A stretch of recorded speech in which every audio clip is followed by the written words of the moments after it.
just got three things to say. God bless our troops. God bless America. And gentlemen, start your engine. Hey, what's up, guys? Welcome back to the Nose Knows Sports Podcast. I'm your host, Chris, a.k.a. The Nose. We've got a lot to talk about this week. We'll recap a wild night at Nashville, look at how the fantasy lineup performed, preview the betting card, and then we dive right into Michigan International Speedway as NASCAR heads to Ford's backyard for the Firekeepers Casino 400. Let's get into it. At Nashville, what a race we had over there. After a lengthy rain delay, the Cracker Barrel 400 turned into one of the most chaotic races of the season. We saw 12 cautions, multiple brake failures, strategy all over the place, and a finish that came down to three Joe Gibbs Racing teammates battling out for that win. When the final caution came out, it set up a 4-lap sprint to the finish as the leaders took the white flag. Denny Hamlin, Christopher Bell, and Chase Briscoe were three wide fighting for that victory. Heading into turn one, Hamlin made the move of the race. Bell overdrove the corner.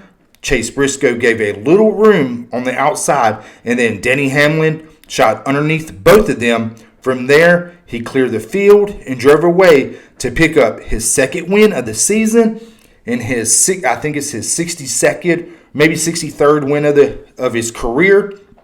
But what makes this victory even more impressive is that Hamlin started on the pole and immediately got hit with a penalty for jumping the start. The pass throw penalty sent him all the way to the back of the field in 36th place. He spent the entire night working his way through traffic, putting himself in position when it mattered most, and ultimately ended up in victory lane. And then, even after the race was technically over, the chaos was not finished. Just past the start-finish line, Ryan Blaney got into Chase Elliott, which sent Chase Elliott right into Tyler Reddick. I don't know if you guys saw what happened to Tyler Reddick's car, but that engine was all over the track. I'm just glad he's okay after that. Reddick slammed into the outside wall head on in a massive crash. Thankfully, he was able to climb out of the car under his own power, but it was a scary ending to an already wild race. In my fantasy lineup, I made a last-minute change. I don't know if you guys saw, but I left a comment on the YouTube video that I took out Eric Jones and Carson Hocevar, and I swapped them for C-Bell and Ross Chastain. So that happened right before the race started. Let's see, at first I thought it was going to be a great move, and then Ross Chastain, his rotor exploded just like his teammate, the 88 car of Connor Zellage. And as soon as that happened, I moved him into the garage spot, and then I just let the rest of the lineup carry out the load. My final 5 drivers was Kyle Larson, Ryan Blaney, Denny Hamlin, Zane Smith, and, like I said, Christopher Bell. My lineup finished with 218 total points, and that included 30 points from the matchup selections. The only matchup that I missed was Shane Van Gisbergen versus Ricky Stenhouse Jr.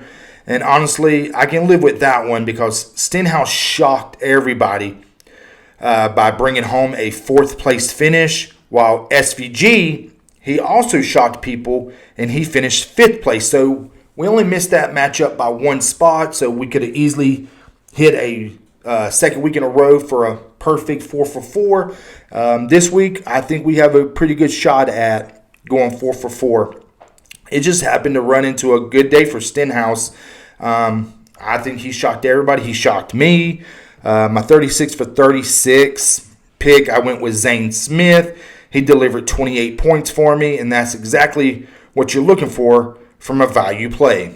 The bigger news is that I moved up again in the overall standings. I am now sitting 342nd in the world out of 43,000. and I currently hold a 59-point lead in my other 36 for 36 league. It's still a long season, but we've continued to gain ground every single week. My best bets, the card wasn't really as successful as the fantasy lineup. We only hit 3 out of our 8 bets this week. The one that really hurt was Eric Jones' top 10. He was right there all night long and ended up finishing 11th place. So we missed cashing that ticket by a single position. That's it's just a few breaks that that don't go your way, and then we're just talking about a profitable week instead of a losing one. But we will regroup and take another shot at Michigan. This week, NASCAR heads to the Irish Hills for the Firekeepers Casino 400 at Michigan International Speedway. Michigan is one of the fastest tracks on the schedule. It's a 2-mile D-shaped oval where momentum is everything. Drivers spend a lot of time wide open, and small mistakes can cost you multiple positions in a hurry. Toyota, they've won the last 2 races here, but Chevrolet hasn't. They haven't won at Michigan since back in 2017. I think they could have a good showing this week. Ford, they want to make a strong run this week, being near Detroit where Ford was made. But personally, I think the story this weekend could be Ford. Like I just said, this is essentially Ford's home race. Michigan sits just outside Detroit where Ford was founded, and historically the Blue Oval teams always seem to bring a little extra speed when they race in their own backyard. Track position, pit strategy, and execution on pit road are going to be critical because passing can become extremely difficult once the field gets spread out. My Michigan International Speedway lineup will be, my first driver will be Denny Hamlin. I'm rolling with Denny Hamlin again this week. I think I have 3 or maybe 4 Denny Hamlins left. At some point, you have to start getting creative with your lineup management. But Hamlin's record here is simply too good to ignore. He has 8 consecutive top 10 finishes at Michigan and owns the best average finish among active drivers in the next-gen era at this track. Plus, he's the defending race winner. My next driver will be the 54 car of Ty Gibbs. Gibbs absolutely loves these high-speed tracks. He finished 3rd in each of the last 2 Michigan races, and he has never finished worse than 11th place in 4 career starts here. His average finish of 6.8 is one of the best of any track on his schedule. My next driver is the 5 car of Kyle Larson. I'm running pretty low on Larson's right now too, but this feels like a track where Larson could finally break through. He won 3 straight Michigan races earlier in his career, and he has 5 top 10 finishes in his last 6 starts here. If there's a place for Larson to end the winless streak, Michigan might be it. My next driver will be the 17 car of Chris Buescher. Chris Buescher has been one of the best drivers at Michigan over the last 3 years. He won here back in 2023. He finished 6th place the following year. And then he finished 2nd to Denny Hamlin just last year. Ford's backyard, RFK speed, great track history. I mean, what's there not to like about this? My next driver will be Zane Smith. He continues to be one of the best value plays in fantasy. He has a top 10 finish in each of his last 2 races and has finished 7th in both of his Cup Series starts here at Michigan. For a guy with 10 starts remaining on the accolation sheet, I love the value here. My garage driver this week would be Brad Keselowski. Michigan has always been the race he wants most. He's from Michigan. This is his home track. This is Ford's home track. And despite being a Cup Series champion and one of the most accomplished drivers of his generation, he has never won here. In 28 starts, he has 16 top 10 finishes and plenty of speed. If something goes wrong with the starting lineup, Keselowski is a very strong backup option. Over to the matchups. The first matchup is Denny Hamlin I'm going to take him over Tyler Reddick. Hamlin's recent Michigan record is simply too strong to ignore. He's a defending race winner and enters the weekend with tremendous momentum. Next matchup is Ty Gibbs versus Chris Buescher. This was a tough one. I think they're both going to be in the top 5, but I'm going to take Ty Gibbs. He has been outstanding here recently. 2 consecutive third-place finishes gives him the edge. Brad Keselowski versus Ross Chastain. I'm going to be taking Brad Keselowski here. Look, Ross Chastain has struggled through much of the season, while Keselowski is racing in front of his hometown crowd. It's one of his best tracks. Chastain and really all of Trackhouse is struggling except SVG.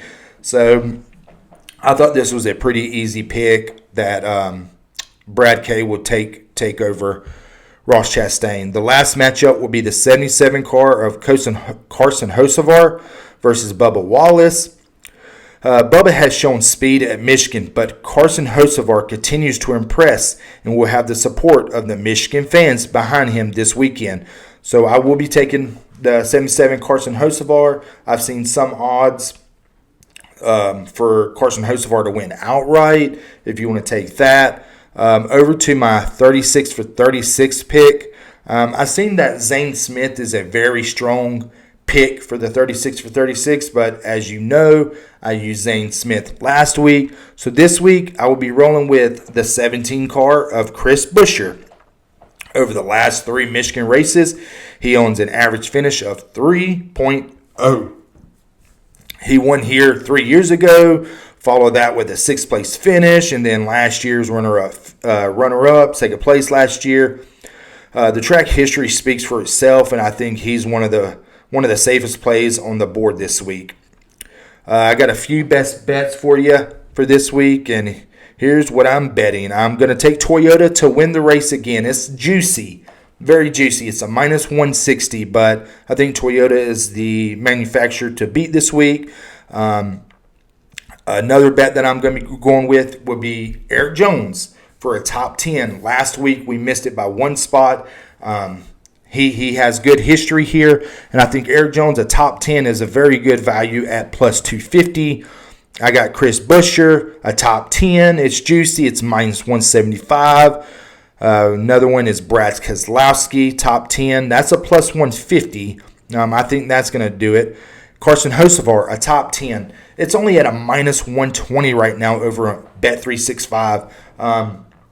I think Hocevar could contend for this win. So, I mean, a minus 120 for a top 10, I just thought that was a easy bet to take right there. Next, I would have Bubba Wallace, a top 10, minus 125. He has great track history here.